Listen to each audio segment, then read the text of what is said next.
اسلام نے حقیقت میں ترغیب یہ دی ہے کہ مجبوری میں ایک شادی کرو، مطلب اسلام نے واجب تو نہیں کرا کہ ایک سے زیادہ شادی سب کو کرنا ہے، لیکن اسلام نے مجبوری میں ایک شادی کرنے کے لیے کہا ہے۔ اگر انصاف کرنے کی ہمت نہ ہو تب ایک کے اوپر گزارا کر لو، ورنہ بہتر یہی ہے کہ پہلے 2 کی 3 کی 4 کی بات آئی، آخر میں 1 کی بات آئی۔ بتائیے اسلام کے اتنے بڑے پیغام کو ہم لوگوں نے کچل کر رکھ دیا ہے۔ بلکہ معاشرے میں اگر کوئی آدمی دوسری شادی کی بات کرتا ہے تو لوگ تھوڑا مزہ لینے لگتے ہیں۔ کچھ لوگ ایسے بھی ہوں گے کہ ہم ہی سے بولیں گے مولانا صاحب کیا بات ہے، دوسری کا ارادہ ہے کیا تقریر کر؟ ارے بھائی یہ اسلام ہے، اسلام نے جو باتیں بتائی ہیں کیا وہ سچائی سے خالی ہیں؟ کیا غلط بول؟ بلکہ یہاں تک کا ماحول ہم آپ کو بتا دے رہے ہیں کہ لوگوں کی ذہنیت اتنی گندی ہے کہ دوسری شادی پہلی بیوی کے رہتے ہوئے اگر ضرورت پڑے آدمی کو اور آواز اٹھائے تو اس جائز کام کے لوگ اس کو پروموٹ نہیں کریں گے، اس کو حوصلہ نہیں دیں گے، بلکہ کہیں گے کہیں پہ اپنی ضرورت پوری کر لیا کر بیوی بھی کھلے سے اجازت دے دے گی، دوسری مت لا، چاہے حرام کاری کر لیتے۔ کیا غلط کہ غلط کر لو وہ چلے گا؟ ظلم تو یہ ہے کہ ہمارے معاشرے میں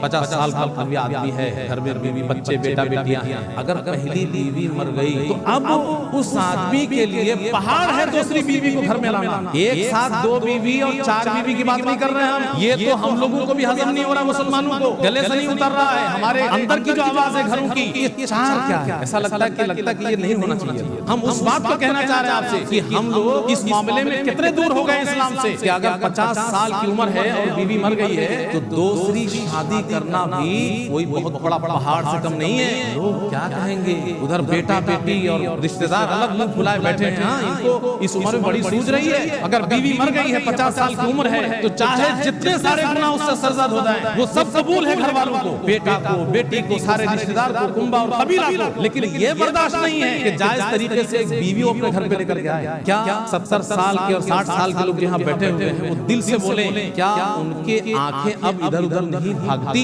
ان کے دل میں کچھ ہوتا نہیں ہے؟ سب کو ضرورت ہے۔ اور یہ فتنے کا دور، یہ موبائل سب کے ہاتھ میں، اگر سوشل میڈیا بھی کھول لو آپ کی نظر زنا سے محفوظ نہیں رہ پائے گی۔ یہ حالت تو گناہ سب چلے گا، لیکن جائز کام اگر کوئی واقعی سچے دل سے پاک دامن رہنا چاہتا ہے اس کے لیے پہاڑ کیا مزاج ہے؟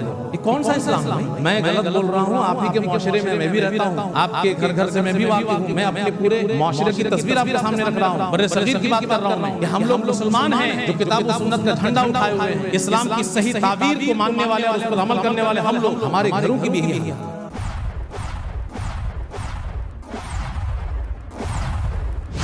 ان الحمد لله نحمده ونستعينه ونستغفره ونعوذ بالله من شرور انفسنا ومن سيئات اعمالنا، من يهده الله فلا مضل له ومن يضلل فلا هادي له، واشهد ان لا اله الا الله وحده لا شريك له، واشهد ان محمدا عبده ورسوله، أما بعد فأعوذ بالله من الشيطان الرجيم، بسم الله الرحمن الرحيم، فانكحوا ما طاب لكم من النساء مثنى وثلاث ورباع۔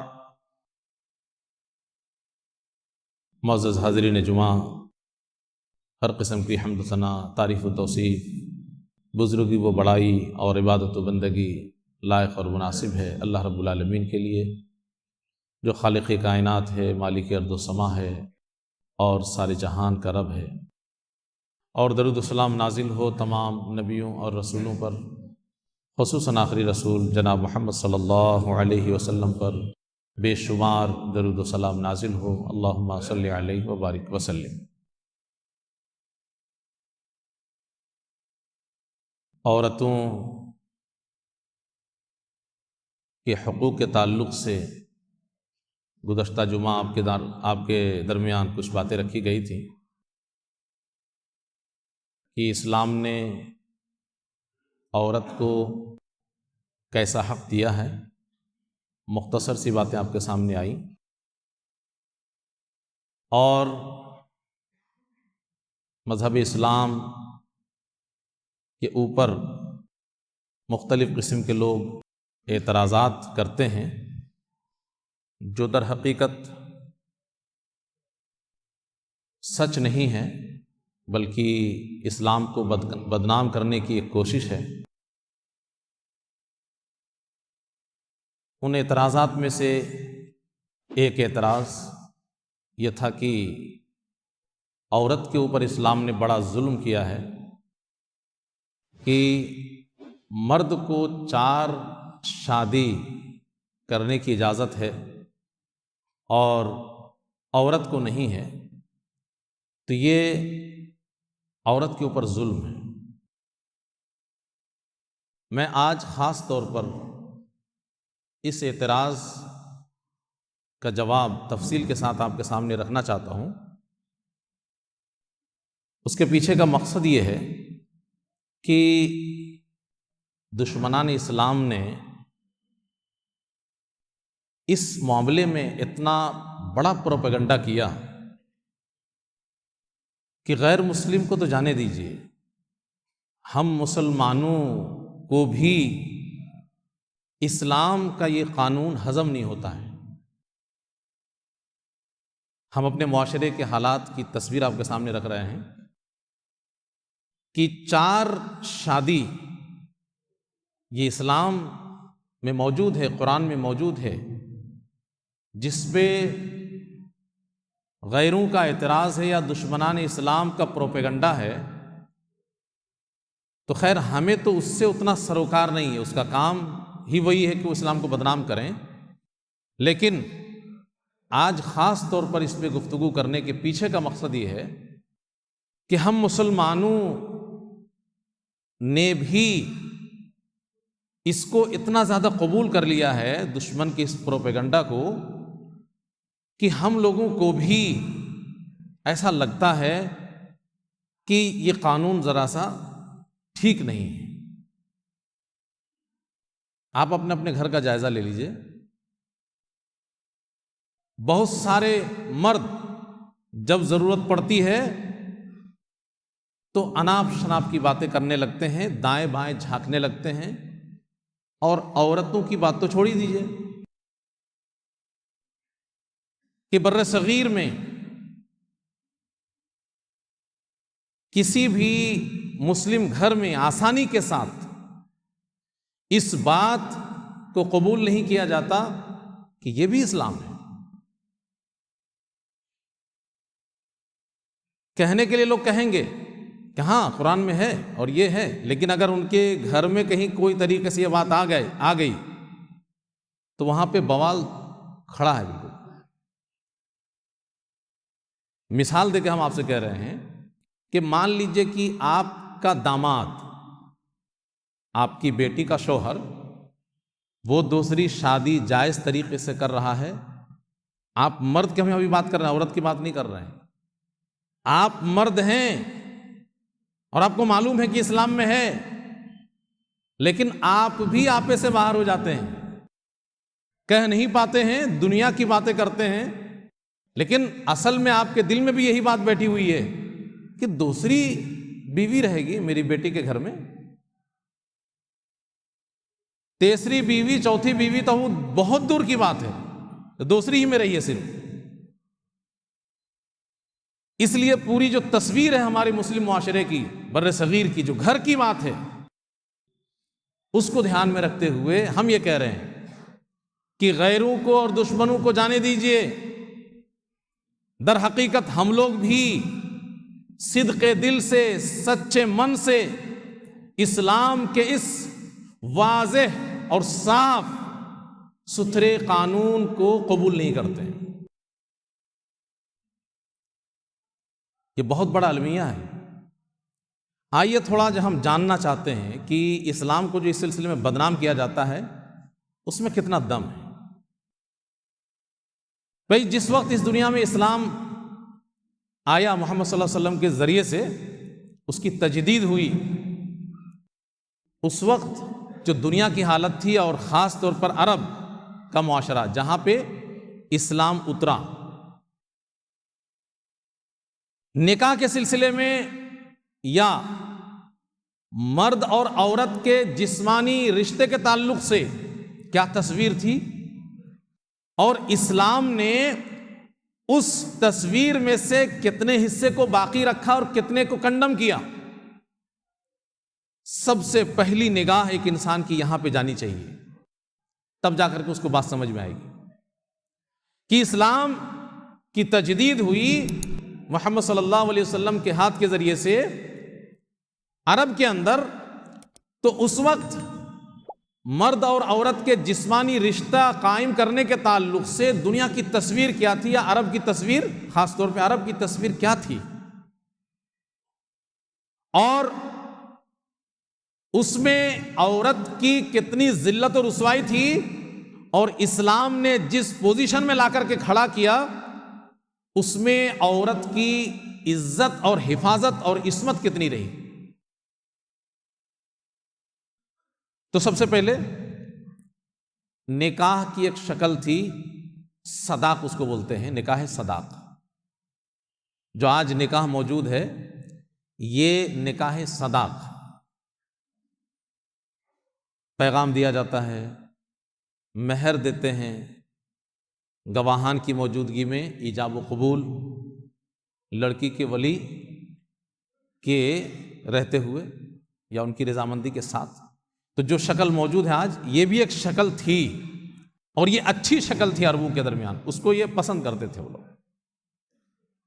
ایک تو یہ تعلق قائم کرنا کا ذریعہ، ایک تھا نکاح مقت۔ اور وہ کیا تھا نکاح مقت کا مطلب؟ ناراضگی والا نکاح، کہ اگر باپ مر جاتا یا طلاق دے دیتا تو سوتیلی ماں سے بیٹا نکاح کر لیتا تھا۔ یہ عرب میں رائج تھا۔ اسی طریقے سے ایک نکاح تھا نکاح مبادلہ، لونڈی کو بغیر مہر کے ادلا بدلی کر لیتے تھے، میری لونڈی کو آپ لے لیجئے اور آپ کی لونڈی مجھے دے دیجئے، اور لونڈی کے ساتھ جسمانی رشتہ جائز ہے، تو یوں ہی ادلا بدلی کر لیتے تھے لوگ۔ اسی طریقے سے ایک شکل تھی نکاح کی یا جسمانی تعلق قائم کرنے کی، نکاح شغار، بیٹی کی ادلا بدلی، میری بیٹی تمہارے بیٹے سے ہم شادی کر دیتے ہیں، تمہاری بیٹی کو میرے بیٹے سے شادی کر دو، مہر کچھ نہیں، بس ادلا بدلی۔ اسی طریقے سے ایک نکاح تھا نکاح زینہ، کہ لونڈی سے نکاح کر لینا، یعنی اس سے جسمانی رشتہ قائم کرنا بغیر مہر کے۔ اور ایک نکاح متعہ تھا، محدود وقت کے لیے، ایک ہفتہ کے لیے، ایک مہینے کے لیے، ایک سال کے لیے، ایک محدود وقت کے لیے کچھ پیسے وغیرہ متعین کر کے دے کر کے نکاح کر لینا، کہ اتنے دن کے بعد ہمارا تمہارا راستہ الگ۔ جسمانی رشتہ قائم کرنے کے اور بھی راستے تھے۔ مثال کے طور پر ایک آدمی اپنی بیوی کو علاقے کے کسی خاندانی آدمی کے پاس بھیج دیتا تھا، جب وہ ایام حیض سے پاک ہوتی اس کے بعد، تو کسی شریف النسل انسان یا خاندانی آدمی کے پاس، یا کسی بھی اعتبار سے طاقت میں، قوت میں، بہادری میں مشہور آدمی کے پاس بھیج دیتا تھا کہ جاؤ اس کے ساتھ رات گزارو۔ مقصد یہ ہوتا تھا کہ اس آدمی سے حمل ٹھہرے، تاکہ جو بچہ پیدا ہو تو اسی کی طرح مضبوط ارادے والا، ہمت اور قوت والا مشہور انسان پیدا ہو، خوبصورت ہو، وغیرہ وغیرہ۔ اسی طریقے سے ایک شکل تھی رہت، اس کو بولتے ہیں، کہ کوئی عورت 10 سے کم آدمی سے اپنا جسمانی رشتہ قائم کرتی۔ یہ سب وہاں پہ عام تھا، مطلب کوئی غلط چیز نہیں سمجھی جاتی تھی، رائج تھی یہ ساری چیزیں۔ تو 10 سے کم آدمی سے وہ تعلق قائم کرتی، اور جب بچہ پیدا ہوتا تو 10 یا اس سے کم جتنے لوگ ہوتے سب کو بلاتی وہ، اور بلانے کے بعد اس کے من میں جس کو وہ پسند کرتی نسبت جوڑ دیتی کہ یہ تیرا بچہ ہے، اور اسے ماننا پڑتا، وہ ذمہ دار ہوتا تھا۔ ایک شکل تھی اصحاب الرایات، اس کو کہا جاتا ہے، جھنڈے والیاں، کہ ان کے دروازے پہ کوئی بھی آ سکتا ہے مرد۔ بہت ساری خواتین ایسی بھی تھیں کہ علی الاعلان جھنڈا گاڑ دیتی تھی، ایک نشانی ہوتی تھی کہ ان کے پاس کوئی بھی مرد جا سکتا ہے۔ جو بھی مرد آئے اس کے پاس. جب بچہ پیدا ہوتا تو پھر قیافہ شناس کو بلایا جاتا اور جتنے لوگ اس کے پاس آئے ہوتے ان سب کو بلایا جاتا, اور وہاں پہ رائج تھی یہ چیز اس لیے سب کو آنا پڑتا. اور قیافہ شناس جو ناک نقشہ دیکھ کر کے سمجھ لے کہ ہاں یہ کس کا بچہ ہو سکتا ہے, اس کو قیافہ شناس کہتے ہیں. تو لوگوں کو دیکھ کر کے, اس بچے کو دیکھ کر کے وہ جس کے ساتھ چاہتا کہہ دیتا کہ یہ اس کا بچہ ہے, اور اسے ذمہ دار بننا پڑتا تھا. اسی طریقے سے جسمانی تعلق قائم کرنے کا ایک شکل تھی جس کو مزامدہ کہا جاتا ہے. 2 یا 3 آدمی سے اپنے شوہر کے علاوہ, شوہر بھی رکھ سکتی ہے وہ بھی عورت, شوہر کے علاوہ 2-3 آدمی سے الگ سے بھی رابطہ رکھے عورت, جسمانی تعلق قائم کرے. اور یہ کس لیے کرتے تھے؟ صرف ایک مقصد کے تحت کہ جب وہ تنگی کا وقت آ جائے تو فلاں فلاں آدمی کام آئے کھلانے پلانے کے لیے, قحط کے زمانے میں. اسی طریقے سے ایک شکل تھی جس کو مخادنہ کہا جاتا ہے, وہ خفیہ رشتہ قائم کر لیتے تھے کسی سے بھی, لوگوں میں پتہ نہیں رہتا تھا, لیکن خفیہ رشتہ کسی سے قائم رہتا تھا, کسی مرد سے. تو یہ ساری شکلیں عرب میں, کچھ شکلیں اچھی مانی جاتی تھی اور کچھ شکلوں کو وہ نکاح نہیں مانتے تھے, زنا سے تعبیر کرتے تھے. لیکن یہ سب شکلیں تھیں عرب کے ماحول میں. اور جب اسلام نے عورت کو عزت دینا چاہا تو عورت کو کس طریقے سے عزت دی؟ اسلام نے ان میں سے دیکھا جائے تو 3 چیز کو باقی رکھا, اور ان میں سے ایک چیز کو عارضی طور پر باقی رکھا, اس کے بعد اس کو بھی بینڈ کر دیا. نکاح متعہ. کچھ دنوں تک متعہ کی اجازت تھی کہ محدود وقت کے لیے نکاح کر سکتے ہیں, لیکن اللہ کے نبی صلی اللہ علیہ وسلم نے حجۃ الوداع کے موقع پر اعلان کر دیا کہ میں نے اجازت دی تھی لیکن اب قیامت تک کے لیے یہ حرام ہے. تب بچی 2 شکل, ایک تو لونڈی کی شکل. تو لونڈی کی شکل تو لگ بھگ اب آج غائب ہے, کہ لونڈی اگر ہے تو آپ اس کے ساتھ بغیر مہر کے, وہ آپ کی بیوی ہے, بیوی کی حیثیت سے رہ سکتی ہے. اور باقی جو اصل شکل آج موجود ہے کہ پیغام دیا جائے اور پھر باہمی رضامندی سے نکاح کی بات آگے بڑھے, تو مہر دے کر کے گواہان کی موجودگی میں ولی کی رضامندی کے ساتھ ان کی سرپرستی میں ایجاب و قبول کے بعد لڑکا اور لڑکی ایک دوسرے کے لیے ہو جائیں. تو یہ شکل اسلام نے اس کو باقی رکھا. تو یہ کتنی عزت کے ساتھ اسلام نے عورت کو رکھا, اور جتنی ساری شکلیں خراب تھیں ان سارے شکلوں کے اوپر اسلام نے پابندی لگا دی. تو بتائیے اسلام نے عورت کو عزت دی کہ عورت کو ذلیل و رسوا کیا؟ آپ اس پہلی تاریخ میں چلے جائیے, آپ عرب کے زمانے میں, جاہلیت کے زمانے میں, عرب کی تاریخ میں. تو پہلی بات تو یہ ہوئی. دوسری بات یہ, کتنی عورتوں سے نکاح کرنا ہے یہ اس وقت کوئی اس کی حد بندی نہیں تھی, کوئی باؤنڈیشن نہیں تھے عرب کے یہاں. کتنی سے نکاح کرنا اور ایک وقت میں کتنی عورتیں رہ سکتی ہیں, کوئی حد بندی نہیں تھی. لیکن اسلام نے اس کے اوپر ایک بریک لگائی, 4 کی حد بندی اسلام نے کری. تو ایک خراب پوزیشن میں عورتیں تھیں, اس سے اسلام نے اس کو ایک محفوظ شکل میں رکھا کہ کوئی حد بندی نہیں تھی. اسلام نے ایک حد بندی, ایک باؤنڈری کر دی اس کے پیچھے کہ بس 4 ایک ساتھ, 4 سے زیادہ نہیں. تو اس اعتبار سے آپ دیکھیں گے تو اسلام نے عورت کو عزت دی کہ ذلیل و رسوا کیا. جتنی بھی عورت کو چاہو رکھو, ایسا تھا تو اس کو اسلام نے توڑا اور کہا کہ نہیں یہ غلط ہے, 4 کی حد بندی ضروری ہے. ابھی سوال ہو سکتا ہے کہ بھئی 4 کی حد بندی اسلام نے کیوں کی؟ ختم کر دینا چاہیے تھا. ابھی ہم اس پہ آئیں گے کہ اسلام نے 4 کی حد بندی کیوں کی. تو ہم کہنا یہ چاہ رہے ہیں کہ اسلام نے دنیا میں آ کر کے اسلام نے عورت کو عزت دی کہ 4 سے بھی زیادہ عورتوں کو رکھتے تھے وہ لوگ. اس معاشرے میں جہاں پہ اسلام پہلے آیا, اس نے اس خراب چیز کو ختم کر کے ایک باؤنڈری کھینچ دی اور کہا کہ 4 کے اوپر ایک ساتھ نہیں. اب سوال یہ ہے کہ 4 کے اوپر تو اسلام نے باؤنڈری حد بندی کر دی, لیکن 4 تک جو رکھا تو کیا اس میں عورت کی عزت ہے کہ ذلت ہے, اور اس کی کیا ضرورت ہے؟ تو جب آپ کسی تفصیلات میں جائیں گے تو آپ کو پتہ چلے گا کہ یہ ایک بڑی ضرورت ہے اور یہ فطرت کے عین مطابق ہے. اس کا کوئی سلیم الطبع انسان، سچی سمجھ رکھنے والا انسان، صاف ستھری ذہنیت کا مالک انسان اعتراف کیے بغیر نہیں رہ سکتا کہ اسلام نے 4 کو جو رکھا ہے تو اس کے پیچھے کے مقاصد کتنے اچھے ہیں. پہلی بات، لوگ کہتے ہیں لیکن میں اس سے مطمئن نہیں ہوں کہ جنسی طور پر مرد سے زیادہ عورتیں خواہش مند ہوتی ہیں، ان کو جنسی خواہشات زیادہ ہوتی ہیں. میں یہ نہیں مانتا. بہت سارے لوگ معاشرے میں ایسا کہتے ہیں کہ وہ صبر کر لیتی ہے لیکن ان کو زیادہ ضرورت نہیں. بلکہ جب اسلام نے مرد کو 4 بیوی رکھنے کے لیے کہا ہے تو اس کا مطلب یہ ہے کہ عام طور پر مرد کو زیادہ ضرورت ہے.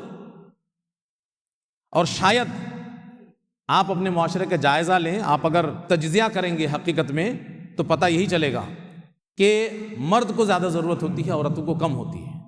ہاں، اس کے ساتھ ساتھ کم تو ہوتی ہے ان کو ضرورت، اس کے ساتھ ساتھ وہ صبردار بھی ہوتی ہیں، وہ کم ضرورت کو بھی جلدی منہ پہ نہیں لاتی. تو مرد کو زیادہ ضرورت ہے، اور ایسی ضرورت ہے کہ اسلام دراصل نگاہوں کو بھی پاک رکھنا چاہتا ہے، دل کو بھی پاک کرنا چاہتا ہے. اس لیے اسلام نے ایک سے بڑھ کر کے راستہ دیا، اس لیے کہ بہت سارے مرد ایسے ہیں کہ جن کو ایک سے تسکین نہیں ہوگی، ان کو مزید کی ضرورت ہے. تو 4 تک اسلام نے اسی لیے رکھا کہ ایک جو بنیادی مقصد ہے کہ معاشرہ پاک و صاف ہو جائے، اگر ایک ہی پہ ہم ٹکا دیں گے تو معاشرہ پاک صاف ہونے کا امکان نہیں ہے. اس لیے کہ انسان کو اللہ رب العالمین نے بنایا، اور مرد کو جنسی طور پہ اللہ نے کتنا مضبوط بنایا وہ اللہ کو معلوم ہے کہ بہت سارے مرد کو ضرورت پڑے گی، اس لیے اس کی تعداد بڑھنی چاہیے. دوسری بات، عورتوں کی کثرت. ہر زمانے میں عورتیں زیادہ ہیں، اس کے بہت ساری وجوہات ہیں، اور قیامت سے پہلے تو بہت زیادہ عورتیں ہو جائیں گی. قیامت کی ایک نشانی بتائی گئی ہے کہ ایک مرد 50 عورتوں کا ذمہ دار ہوگا. تو عورتوں کی کثرت، تو ظاہر سی بات ہے عورتوں کی کثرت ہے، تو اگر ایک ہی عورت ایک مرد کے نکاح میں آ جائے تو بہت ساری عورتیں بغیر نکاح کے اس کو زندگی گزارنا پڑے گا، اور یہ معاشرے کے لیے اور خطرناک چیز ہے. ایک مرد کے ماتحت میں 4 بیویاں رہیں تو کم از کم کسی کا سہارا تو اسے ملا ہوا ہے نا، کسی کی نگرانی میں، کسی کے دیکھ ریکھ میں، عزت و عصمت کی حفاظت کے ساتھ وہ زندگی گزارے گی. اس سلسلے میں علماء نے لکھا ہے کہ بغیر شوہر کے زندگی گزارنے سے بہتر یہ ہے کہ شوہر کا 1/4 حصہ تو ملے کم از کم. پورا شوہر نہ ملے، 1/4 حصہ تو ملے کم از کم، جو اس کی نگرانی کرے، اس کا خرچہ برچہ برداشت کرے، وغیرہ وغیرہ. تو عورتوں کی کثرت یہ بھی ایک ضرورت ہے کہ ایک سے زیادہ عورتوں سے شادی کی جائے. تیسری بات، اسلام کا جو مقصود ہے یہ دنیا کا پروپیگنڈا ہے کہ لوگ بڑھ جائیں گے تو کیسے دنیا چلے گی، تو آرام اور عیش اور ساری چیزیں چھن جائیں گی وغیرہ وغیرہ. یہ دنیا کا ٹینشن ہے، اللہ کے خزانے میں کوئی کمی نہیں ہے. اسی لیے اسلام نے کیا مزاج دیا ہے، زیادہ سے زیادہ لوگ دنیا میں آئیں اور رازق اللہ ہے. تو اولاد کی کثرت یہ اسلام کا مطلوب ہے. تو جب عورت زیادہ شادی شدہ ہوں گی، زیادہ لوگ نکاح میں آئیں گی، تبھی تو زیادہ اولاد ہوں گی. اور اگر بہت ساری عورتیں شادی نہ کریں تو اولاد کہاں سے آئیں گی؟ تزوج الولود الودود، اس میں یہی کہا گیا زیادہ بچہ دینے والیوں سے شادی کرو. نہیں، اسلام کا مزاج کیا ہے کہ تعداد بڑھنی چاہیے. فإنی مکاثر بکم الامم، پیارے نبی جناب محمد صلی اللہ علیہ وسلم کہتے ہیں کہ میں قیامت کے دن فخر کروں گا کہ میری امت سب سے زیادہ ہے. تو یہ دنیا کا پروپیگنڈا ہے، اور یہ جھوٹا پروپیگنڈا ہے کہ لوگ بڑھ جائیں گے تو کیا ہوگا. رازق اللہ ہے. اسی طریقے سے زیادہ نکاح سے لوگوں کے درمیان زیادہ رابطے ہوں گے، زیادہ رشتے ہوں گے. اس کے بہت سارے فائدے ہیں. رشتہ جب بنتا ہے تو اس رشتے کی وجہ سے، سسرالی رشتے کی وجہ سے بہت سارے فائدے معاشرے کے اور دین کے آپ کو نظر آئیں گے. خود اللہ کے نبی صلی اللہ علیہ وسلم نے بعض بیویاں اسی لیے اپنا لیں کہ اس قبیلے سے ایک رشتہ بن جائے اور وہاں تک اسلام پہنچ جائے۔ تو ایک مقصد یہ بھی ہے کہ رابطہ کی کثرت، زیادہ شادیاں کر کے زیادہ لوگوں سے آپ کا رابطہ ہوگا اور اس کے بہت سارے دینی اور معاشرتی فائدے ہیں۔ بہت ساری عورتیں بانجھ ہوتی ہیں، اس کا حل یہی ہے کہ اگر بیوی سے بچہ نہیں ہو رہا ہے تو دوسری بیوی سے تو ہوگا، اور وہ بیوی بھی اپنے شوہر کے ساتھ ان کے سائے میں زندگی گزارے گی۔ اور اگر ایک ہی کے اوپر محدود کر دیا جاتا تو یا تو پھر بانجھ والی بیوی کو طلاق دو، اس کو بے سہارا کرو، یا تو پھر دوسری کو شادی نہ کرو، مطلب کوئی نہ کوئی محروم ہوتا۔ تو اسلام نے جو راستہ رکھا ہے اس کا ایک فائدہ یہ ہے کہ بانجھ والی بھی رہے اور دوسری بھی آئے۔ اسی طریقے سے بہت ساری عورتیں دائمی مرض کا شکار ہو جاتی ہیں یا کثرت سے بیمار رہتی ہیں اور گھر کی ذمہ داریاں اٹھانا ان کے لیے مشکل ہے، شوہر کی ضرورت پوری کرنا اس کے لیے مشکل ہے۔ اس کے لیے بھی حل یہی ہے کہ ایک سے زیادہ بیویاں ہونے سے یہ مسئلہ حل ہوگا۔ جو لوگ زیادہ سفر کرتے ہیں ان کے لیے بھی مسئلہ ہے، مہینہ بھر سفر میں ہیں، آپ ایک سال سفر میں ہیں۔ اللہ کے نبی صلی اللہ علیہ وسلم سفر میں جاتے تھے تو قرآن اندازی کرتے تھے، جس بیوی کا نام آتا اس کو ساتھ میں لے کے چلتے تھے۔ تو پاک صاف رہنے کے لیے بیوی ساتھ میں رہنا بہت ضروری ہے۔ اب ایک ہی بیوی ہے، اب اسی کو ساتھ میں لے کے اگر دنیا گھومنا شروع کریں گے آپ تو سارے بال بچوں کو لے کہاں کہاں تک کتنا منتھن کریں گے۔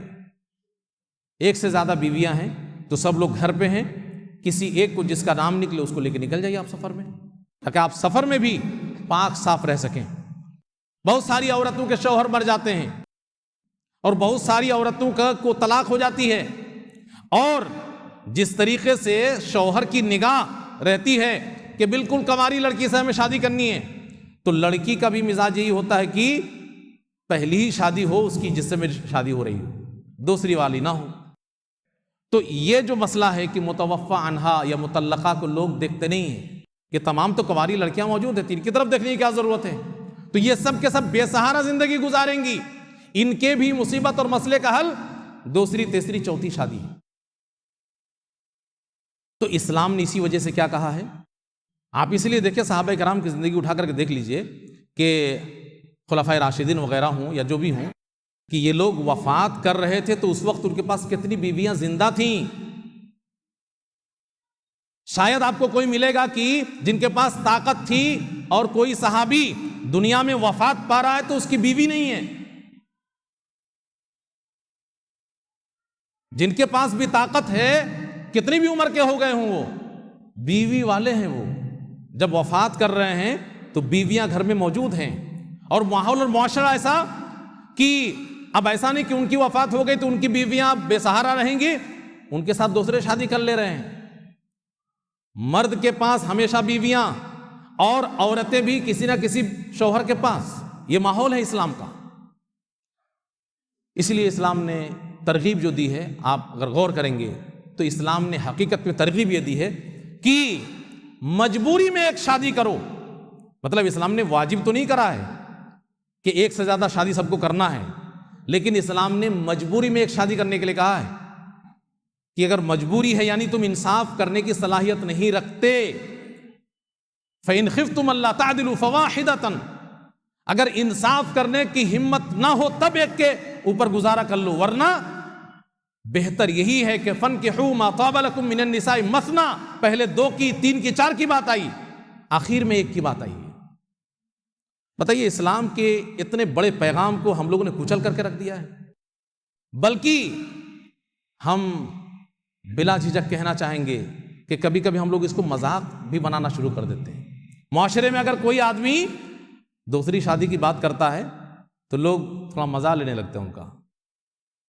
کچھ لوگ ایسے بھی ہوں گے کہ ہم ہی سے بولیں گے، مولانا صاحب کیا بات ہے، دوسری کا ارادہ ہے کیا، تقریر کر رہے ہیں؟